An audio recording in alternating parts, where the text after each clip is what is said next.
គោឡាមតែកាពតាច្រឡឹងជីចំបងណាប្រលឹងគឺហាយ៉ាងនឹងយ៉ាងនឹងមានស្នេហ៍សោះអូនត្រូវខ្យល់ផាត់ផាយលិនក្រោបសាយម្លេះទេរូបអូនល្អឆាជាងគេខ្លាតូចនេះណែឃើញទេជីវ៉ាឡានពណ៌គោឡាបដេកាពតាសង្ហាអចាណាណាណាណាណាណាណាណាណាណាណាណាបងមានឡានថ្មីយ៉ាងនេះជាលេងកំសាន្តចិនដា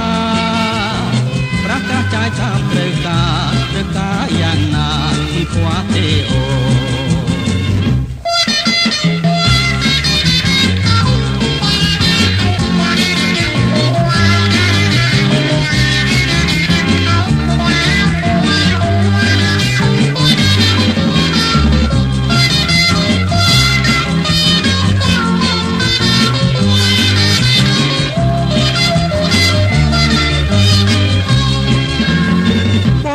ពណ៌គោឡាម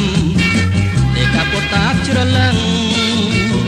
ជីចិនបងណាប្រលឹងគឺហាយ៉ាងនឹងងាស្នេហ៍សោះអូនត្រូវខ្យល់ផាត់ផាយលិនក្រអូបសាយម្លេះទេរូបអូនល្អឆាជាងគេឡានតូចនេះណែឃើញទេជីវ៉ាឡានពណ៌គោឡាបដេកាពតាសង្ហាអចា